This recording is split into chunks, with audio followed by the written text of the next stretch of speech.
Villamor Air Base, ma'am. Ang dami talaga na nagsasabi na para kay President Duterte sila at sumusuporta sila kay President Duterte, pero wala sila doon sa Villamor Air Base at all. Pero ang girlfriend, Okay, tama na. Next question. Tama na. Wait, I'm not chismis.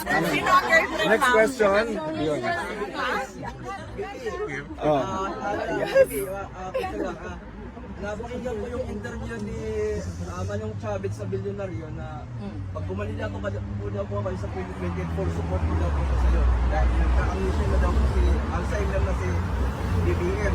Masasabi ko kay Manong Chavez. Well, nagpapasalamat ako kay former Governor Chavez Singson. In fact, tumatawag siya sa akin twice bago yan lumabas ang interview. Tumawag siya sa akin. Twice ko din na hindi nakatanggap yung call niya, na miss call lang siya. Tapos nung nag-message naman ako sa kanya na tatawag ako, hindi na siya nakasagot, baka busy din kasi. So, nagpapasalamat ako sa kanyang suporta. At isa siya sa mga tao na kilala ko na maayos kausap at may prinsipyo na tao. Ma'am, another question. That's 3 years from now, the presidential election. But right now, what does the VP want to do as the Vice President and once and for all address the criticisms that you've been not doing your job but just going around the world? So, ano po yung plano natin? Yes, ma'am. Very recently, we did our Pasidungog, no? Doon sa Pasidungog ay binigay na namin yung report namin sa taong bayan kung ano yung isang taon na nangyari sa Office of the Vice President. At binigyan din namin ng recognition yung mga partners namin for the past year sa Office of the Vice President. Since tinanggal na ng House of Representatives or ng Congress yung medical and burial assistance ng Office of the Vice President, ang naiwan na lang sa mga projects namin ay pagbabago yung Million Learners Increase Campaign. This is a campaign for education, targeting 1 million school children by 2028 and targeting 1 million trees by 2028.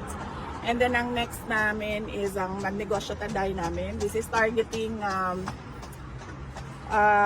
women's association and LGBT groups or individuals who want to access financing for their micro or small enterprises.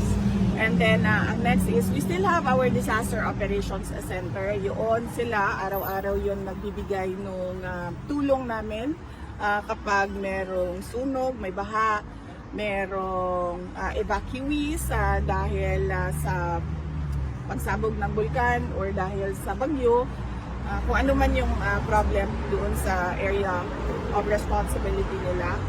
And then we also have the Libreng Sakay program. Ito yung mga buses na pinahiram sa Office of the Vice President. So ang ginawa namin ay nilagay namin sila sa mga ruta na kailangan ng augmentation, transportation during high traffic hours. And then ang next namin is yung Pansarap program namin. This is the feeding program namin wherein we target school children, malnourished school children for 120 days. We do our feeding program. In fact, meron kaming quite funny story dito sa Pansarap namin na project, no? Dahil after 120 days, nagkaroon kami ng beneficiary na naging obese ang kanyang weight. So nagka-problema na naman kami kasi sabi nung aming project manager, hindi pwedeng obese ang isang bata. So kailangan doon sila pumasok sa weight para sa edad nila. So, yun po yung mga projects ongoing for the Office of the Vice President. And dagdag doon sa mga ginagawa ng opisina namin doon sa loob ng Office of the Vice President and mga satellite offices namin, no? We have in Pangasinan, in Isabela, in National Capital Region, And then we have Western, Central, and Eastern Visayas. We have BARM. We have Western Mindanao, Southern Mindanao, and Caraga. And Bicol. So, yan yung mga ginagawa nila. And then para sa akin, dinadagdag namin yung mga invitations ng various associations.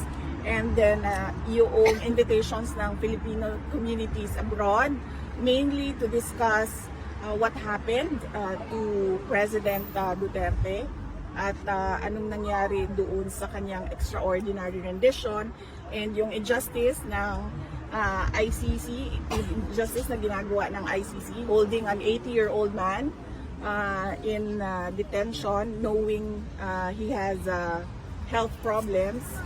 And then yung discuss din namin during our Filipino community events kung ano ba yung mga gusto makita ng mga kababayan natin, lahat ng mga OFWs na nakatira or nakatrabaho abroad dahil napakaraming best practices around the globe. And then finally, we discuss what is happening right now in our country. So yan yung mga ginagawa namin. Ma'am, kailan ang next visit niyo? Kita tayo dito. Wala pa akong schedule kasi medyo mahaba yung schedule ni Veronica dahil school break na niya eh. So mahaba yung kanyang time dito. Okay. But you will be here, wala lang schedule ang visit. Wala ako dito. Pag wala akong schedule sa bisita, wala din ako dito. Nandito lang ako pag may schedule ako sa bisita Okay. sa loob. Ma'am, I have a question. One question, ma'am. 4 times a week. Ma'am, I have a question. As an excellent, hardworking Vice President with 3 consecutive unmodified opinion from COA, what is your message to your detractors who tries to pull you down to the mud when in fact you're shining like a star? Sinabi ko na yan. Kuyawa po na ako. Of course. Pero magtanong. Ano, siya beauty queen. Beauty contest Correct. with a beauty queen answer, no? Grabe. No, ano lang. As I said, diba, before, when they started, sabi ko, you just try and drag me to hell. Then, we'll see. VP, mabuhay ka, mahal ka ng mga Pilipino. Thank you. Okay. Additional, one more question po. Oo. PP kasi di ba since March po, nung dinala po dito si former president, and then until now, meron pong relatives from the Duterte family. Meron na po ba kayong estimate na magkano na po yung nagastos ng yung family dun sa pagbisita niyo po dito for the past 3 months po? Naku, hindi. Hindi kami nagkakwenta ng gastos namin sa pagbigay ng suporta kay dating Pangulong Rodrigo Duterte. As I'm sure hindi nagkakwenta itong mga kabaling. Exactly. Hindi Relax. nga kami nagkwenta, 2 beses kami mag-drink. That is personal question, ma'am. Okay, okay. Okay na. Legal Okay na. funds. How is it that, of course, as the proceedings drag, may legal funds na i-incur with paying the defense team? So, you mentioned before na hati-hati din among the family members. Is the accessing the legal defense fund at the ICC is on the table or still not No, considering it? wala. I don't remember anything. I don't remember saying noon na hati-hati kami sa legal funds. Ang legal funds po ay pinag-uusapan ng client at ng lawyer. So, medyo confidential po yun. Hindi ko sinasabi ng lawyer kung ano yung napag-usapan nila ng kliyente niya, no? So, sa kanila yon. But sa travel namin, kanya-kanya po yung gastos. Hindi po kami kumukuha sa isang common fund or ano. Kanya-kanya pong hanap ng resources para makabisita kay dating Pangulong Duterte. Thank you, Okay. VP. Thank you kasi Thank you nandyan yung na- minor na anak niya nag-aantay. Yes. Can I ask the first timers? Ma'am, do you have a few minutes for Yes. pictures? Dito na lang. Can we prioritize the first timers? Doon daw, sir. Let's prioritize the first